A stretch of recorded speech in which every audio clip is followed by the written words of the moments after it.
Palakkad MLA. Rahul മാങ്കൂട്ടത്തിനെതിരെ ഗുരുതരമായിട്ടുള്ള ലൈംഗിക ആരോപണങ്ങളാണ് ഉയർന്നു വന്നിട്ടുള്ളത്. ഇതിന് പിന്നാലെ ഇപ്പോൾ പാർട്ടിയിൽ നിന്ന് തന്നെ, അതായത് കോൺഗ്രസിനകത്ത് നിന്ന് തന്നെ അദ്ദേഹം എം.എൽ.എ. സ്ഥാനം രാജിവെക്കണമെന്നുള്ള ഒരു ആരോപണവും അല്ലെങ്കിൽ അത്തരത്തിലുള്ള ആവശ്യങ്ങൾ ഉയർന്നു വരുന്ന ഒരു സാഹചര്യം കൂടിയുണ്ട്. ഇപ്പോൾ നമ്മോടൊപ്പം പി.കെ. ശ്രീമതി ടീച്ചർ ചേരുകയാണ്. ടീച്ചറെ, ഇപ്പോൾ അധ്യക്ഷ പദവി, യൂത്ത് കോൺഗ്രസ് അധ്യക്ഷ പദവി സ്ഥാനം രാജിവെച്ചെങ്കിൽ പോലും കൃത്യമായിട്ടുള്ളൊരു നിയമ നടപടി എടുത്തിട്ടില്ല, അല്ലെങ്കിൽ എം.എൽ.എ. സ്ഥാനം രാജിവെക്കണമെന്നൊരു ആവശ്യം തന്നെയാണ് ഇപ്പോൾ മുന്നോട്ട് വെക്കുന്നത്.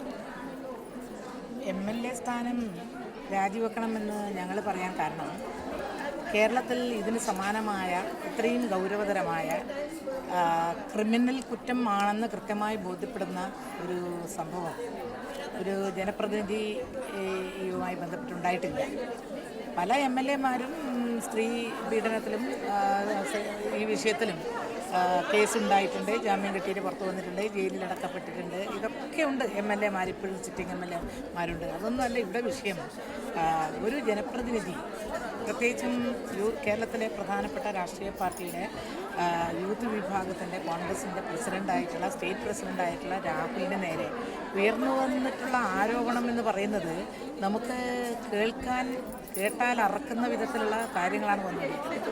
ഇതുമായി ബന്ധപ്പെട്ടുകൊണ്ട് കേരളത്തിലെ ഒരുവിധം എല്ലാവരും പറഞ്ഞു കഴിഞ്ഞു, എം.എൽ.എ. സ്ഥാനം വോട്ട് ചെയ്ത വോട്ടർമാരോട് നീതി കാണിക്കണമെങ്കിൽ, നീതി ഉറപ്പുവരുത്തുക, അവർക്ക് നീതി കിട്ടണമെങ്കിൽ രാഹുലിൻ്റെ സ്ഥാനം രാജിവെക്കണം. കാരണം രാഹുലിനെ ഈ രൂപത്തിൽ കണ്ടിട്ടല്ല അവർ വോട്ട് കൊടുത്തിട്ടുള്ളത്. അപ്പോൾ പാലക്കാടുള്ള വോട്ടർമാരോട് ചെയ്തിട്ടുള്ള ഏറ്റവും നീചമായ ഒരു വഞ്ചനയാണ് എന്ന് വേണമെങ്കിൽ ഇതിനെ പറയാം. ഈ ഒരു സംഭവം കേരളത്തിൽ ചർച്ച ചെയ്യാൻ തുടങ്ങിയിട്ട് ഒരാഴ്ചയായിട്ടും പാലക്കാട് തന്നെ 3 വർഷം 3 ടേമായിട്ട് നിന്ന് ജയിച്ച അവിടുത്തെ ഒരു അങ്ങേയറ്റത്തെ ജനങ്ങളുടെ പ്രിയങ്കരനാണെന്നൊക്കെ സ്വയം പറയുന്ന ഷാഫി പറമ്പിൽ, വടകരയിലെ ഇപ്പോഴത്തെ MP, എവിടെയാണ് അദ്ദേഹം എന്നുള്ളത് പലരും ചോദിക്കുന്നത് ഞാനും കേട്ടു. പലരും അത് ചോദിക്കുന്നുണ്ട്. ഷാഫി പറമ്പിലെവിടെ? അതുപോലെ ആ പാലക്കാട് ജില്ലയിൽ തന്നെയുള്ള ഒരു മുൻ MLA ഉണ്ട്. എല്ലാറ്റിനും എന്തിനും പ്രതികരിക്കുന്ന, ഞാനൊരു നീതിമാനാണ്, നീതിക്ക് വേണ്ടി പൊരുതുന്ന ശബ്ദമാണ് എൻ്റെത് എന്നെല്ലാം കരുതി പല സന്ദർഭങ്ങളിലും ഫേസ്ബുക്കിലൊക്കെ പോസ്റ്റ് ഇടുകയും രാഷ്ട്രീയ എതിരാളികളെ തേജോവധം ചെയ്യുന്നതിന് വേണ്ടി മഹാനായ AKGയെ പോലും എന്ന് വേണമെങ്കിൽ പറയാം, അങ്ങനെ ഉള്ള പല പല പ്രശ്നങ്ങളിലും വളരെ മോശമായ രീതിയിൽ പ്രതികരിക്കുകയും പ്രതിഷേധിക്കുന്നു എന്ന് വരത്തക്ക വിധത്തിൽ പറയുകയും ചെയ്യുന്ന ബലറാം എന്ന് പറയുന്ന ഒരു ചെറുപ്പക്കാരനുണ്ടല്ലോ പാലക്കാടിൻ്റെ ഒരു MLA ആണല്ലോ രാഹുൽ ഇത്രയേറെ നീചമായൊരു വിധത്തിൽ പെൺകുട്ടികളോട് പെരുമാറിയിട്ടുണ്ട് എന്ന് പെൺകുട്ടികൾ നേരിട്ട് തന്നെ മാധ്യമങ്ങളുടെ മുൻപിൽ പരാതി പറയുകയാണ്. പ്രത്യേകിച്ചും ഒരു ചാനലിൽ പ്രവർത്തിച്ച പരിചയമുള്ള, തൻ്റെ ഇടമുള്ള കാര്യങ്ങൾ സംസാരിക്കാൻ നല്ല കഴിവുള്ള ഒരു പെൺകുട്ടി, കോൺഗ്രസിനോടൊപ്പം നിൽക്കുന്ന ഒരു പെൺകുട്ടി, ആ പാർട്ടിയിൽ തന്നെയുള്ള ഒരു നേതാവിനെക്കുറിച്ച്, MLA-യെക്കുറിച്ച് പറഞ്ഞിട്ടുള്ള കാര്യങ്ങൾ അന്വേഷിക്കാൻ ഔചിത്യം കാണിച്ചില്ല. എന്നാൽ ഇത് മൂടിവെക്കാൻ ശ്രമിച്ചു എന്നുള്ളതാണ് ഇപ്പോൾ മനസ്സിലാവുന്നത്. ഈ കാര്യം അറിഞ്ഞിട്ടും ഇതൊക്കെ വലിയൊരു കാര്യമല്ല, ഇതെല്ലാം എന്ത് എന്ന് അവർ ചോദിക്കുന്നത് പോലെ, എന്ന് ചോദിക്കുന്ന പോലെ യഥാർത്ഥത്തിൽ അവരുടെ എല്ലാം മനസ്സിൽ ഈ മൂടി വെക്കാൻ ശ്രമിച്ചവരിൽ ബഹുമാനപ്പെട്ട പ്രതിപക്ഷ നേതാവ് മാത്രമല്ല എന്നാണിപ്പോൾ മനസ്സിലാവുന്നത്. മൂടി വെക്കാൻ ശ്രമിച്ചവരിൽ രാഹുലിൻ്റെ വലങ്കയും ഇടങ്കയുമായിട്ട് പ്രവർത്തിക്കുന്ന വടകരയിലെ MP-യുണ്ട്, പാലക്കാട് ജില്ലയിൽ തന്നെയുള്ള മുൻ MLA-യുമുണ്ട്. അവരുടെ ശബ്ദം ഇതുവരെ കേട്ടിട്ടില്ല. അവരെന്താണ് പ്രതികരിക്കാത്തത്? നിങ്ങൾ രാഹുൽ കാണിച്ച ഈ നീചകൃത്യത്തിന് അനുകൂലമാണോ?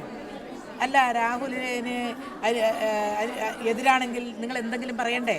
അപ്പോൾ രണ്ടും കെട്ട ഒരു സമീപനം സ്വീകരിക്കുന്നത് ഒരു ജനപ്രതിനിധിക്ക് ഭൂഷണമാണോ? രണ്ടും കെട്ട ഈ നിലപാട് സ്വീകരിക്കുന്നത് ഒരു പൊതുപ്രവർത്തകന് ഭൂഷണമാണോ? സ്വന്തം പാർട്ടിയിലെ ഒരു യുവ നേതാവ് ഈ കാണിച്ച വിക്രയങ്ങൾ എന്ന് പറഞ്ഞ ക്രിമിനൽ കുറ്റം, അതാണ് ഒരു ചാനലിലെ ഒരു മഹിള ഒരു വനിത, ചെറുപ്പക്കാരിയായ വനിത പറഞ്ഞത് എന്താണെന്നറിയോ? ക്രിമിനൽ മെൻറ്റാലിറ്റി ഉള്ളവർക്ക് മാത്രമേ ഈ MLA ചെയ്തതുപോലുള്ള കൃത്യങ്ങൾ ചെയ്യാൻ പറ്റൂ എന്നാണ്. അതാണ് സത്യം. ക്രിമിനൽ മെൻറ്റാലിറ്റി ഇല്ലെങ്കിൽ ഇങ്ങനെ പറയാൻ, സ്നേഹിച്ച് എന്നിട്ട് ശാരീരികമായി ബന്ധപ്പെട്ടതിന് ശേഷം ഗർഭമുണ്ടെങ്കിൽ, പ്രഗ്നൻസി ആണെങ്കിൽ അത് അബോർട്ട് ചെയ്യണം എന്നൊക്കെ പറയുന്ന രീതിയിലേക്ക് കാര്യങ്ങൾ വരുന്നു എന്ന് പറഞ്ഞാൽ അതിൻ്റെ അർത്ഥം എന്താ? അത് മനസ്സ് കല്ലായി പോയിട്ടുള്ള ആളാണ്. അധമമായ സംസ്കാരത്തിന് ഉടമകളായിട്ടുള്ളവർക്ക് മാത്രമേ അങ്ങനെ സംസാരിക്കാൻ പറ്റൂ. സ്ത്രീ എന്ന ഒരു സ്ത്രീയുടെ പദവിയെ സംബന്ധിച്ച് എന്തെങ്കിലും ഒരു തരിമ്പെങ്കിലും വില കൽപ്പിക്കുന്നവരാണോ ഇവർ? അങ്ങനെയാണെങ്കിൽ ഇങ്ങനെ പറയാൻ സാധിക്കുമോ? ഈ സ്ത്രീ എന്ന് പറയുന്നത് എന്തിനു വേണ്ടി നിൽക്കൊള്ളുന്നു എന്നാണ് ഇവർ ധരിച്ചത്? സ്ത്രീക്കൊരു വിലയില്ലേ? അവരുടെ വാക്കുകൾക്ക് വിലയില്ലേ? ഇവർ പറയുന്നതെല്ലാം തെറ്റാണെന്ന് അല്ലെങ്കിൽ പ്രതിപക്ഷത്തിൻ്റെ നേതാക്കൾ പറയട്ടെ, കോൺഗ്രസിൻ്റെ KPCCയുടെ പ്രസിഡന്റ് അടക്കമുള്ള നേതാക്കൾ പറയട്ടെ, അതല്ലെങ്കിൽ AICCയുടെ നേതാക്കൾ വനിതകളുണ്ടല്ലോ. ശ്രീമതി സോണിയാഗാന്ധിക്കും പ്രിയങ്ക ഗാന്ധിക്കൊന്നും അവരുടെ കേരളത്തിലെ യൂത്ത് കോൺഗ്രസിൻ്റെ പ്രസിഡൻ്റായിട്ടുള്ള ഒരു നേതാവിൻ്റെ ഭാഗത്തുനിന്ന് പെൺകുട്ടികളോട് അതും തങ്ങളുടെ പാർട്ടിയിലുള്ള വനിതകളോട് കാണിച്ചിട്ടുള്ള ഈ അധമമായ പ്രവർത്തനത്തിന് പ്രതികരിക്കാൻ അവർക്ക് ഉത്തരവാദിത്വമില്ലേ? അവർ ഡൽഹിയിൽ മാത്രമുള്ളവരല്ലല്ലോ. പ്രിയങ്ക ഗാന്ധി എന്ന് പറയുന്ന ചെറുപ്പക്കാരി അവിടെ വയനാട്ടിൽ നിന്ന് മത്സരിച്ച് ജയിച്ചാളല്ലേ, കേരളത്തിൻ്റെ പ്രതിനിധിയല്ലേ. അപ്പോൾ കേരളത്തിലുള്ള ഒരു സംഭവത്തിൽ ഇതെല്ലാം കണ്ണടച്ചിരുട്ടാക്കുകയാണോ? അവർക്കിതൊന്നും ബാധകമല്ലേ? എൻ്റെ അഭിപ്രായം പ്രിയങ്ക ഗാന്ധി ഇതിൽ ഇടപെടണം. എന്താണ് നിങ്ങളുടെ നിലപാട്? ഈ രാഹുൽ എന്ന് പറയുന്ന ആൾ MLA പദവി കൊണ്ട് നടക്കുന്നതാണോ നല്ലത്? നിങ്ങൾ നിങ്ങളുടെ അഭിപ്രായം പറ. കാരണം ഇത് മറ്റുള്ളതുപോലെയല്ല, മറ്റുള്ള സംഭവങ്ങളെ പോലെയല്ല. ഇത് അതിൽ നിന്ന് തികച്ചും വ്യത്യസ്തമാണ്. അതുകൊണ്ട് ഇങ്ങനെ മിണ്ടാതിരിക്കുന്ന കുറേ മാന്യന്മാരായിട്ടുള്ള ആളുകളുടെ മനസ്സിൽ വേറെ എന്തെങ്കിലും ദുരുദ്ദേശമുണ്ടോ? നമുക്കതും പറയാൻ പറ്റില്ല. വേറെ എന്തെങ്കിലും ദുരുദ്ദേശമുണ്ടോ? നമുക്ക് ഇതാകെ കൂടി കാണുമ്പോഴത്തേക്ക് ഈ പ്രതികരിക്കാൻ ഉത്തരവാദപ്പെട്ടവർ പ്രതികരിക്കാതിരിക്കുക എന്നത് അതിന് പിന്നിൽ പല പല കളികളും നടക്കുന്നുണ്ടാവാം. പക്ഷെ അതുകൊണ്ടൊന്നും രാഹുൽ എന്ന് പറയുന്ന ഈ യൂത്ത് കോൺഗ്രസ്സുകാരന് ഇനി പാലക്കാട് ജില്ലയിലേക്ക് പ്രവേശിക്കാനാകുമെന്ന് തോന്നുന്നില്ല. ഈ മുഖവും കൊണ്ട് ഇനി പാലക്കാട് ജില്ലയിൽ നിന്നല്ല ഇനി പുറത്തിറങ്ങണമെങ്കിൽ എത്ര വലിയ ബുദ്ധിമുട്ടുണ്ടെന്ന് ആലോചിച്ച് നോക്കൂ.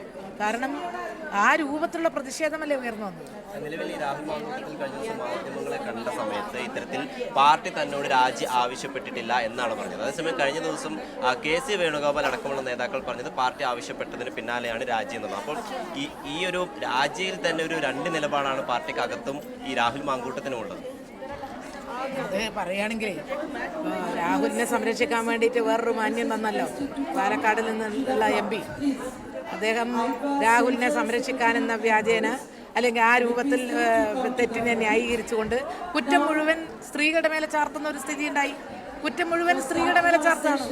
അതായത് അർദ്ധനഗ്നരായിട്ട് നടക്കുന്ന കുറച്ച് പെൺകുട്ടികൾ അവരുടെ രാഷ്ട്രീയ പശ്ചാത്തലം അന്വേഷിക്ക്.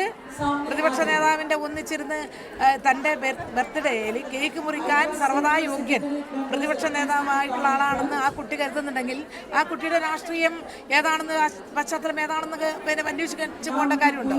അപ്പോൾ ഈ ഒരു സന്ദർഭത്തിൽ അവരെ രക്ഷിക്കാനുള്ള ശ്രമവും നടക്കുന്നുണ്ട്. അത് ശ്രീകണ്ഠനെ പോലുള്ള ആളുകൾ സ്ത്രീയെ സമൂഹത്തെ അധിക്ഷേപിക്കുന്ന വിധത്തിലുള്ള കാര്യങ്ങളാണ് ചെയ്തിട്ടുള്ളത്. അത് നിങ്ങൾ ചോദിച്ചൊരു ചോദ്യം എന്തായിരുന്നു?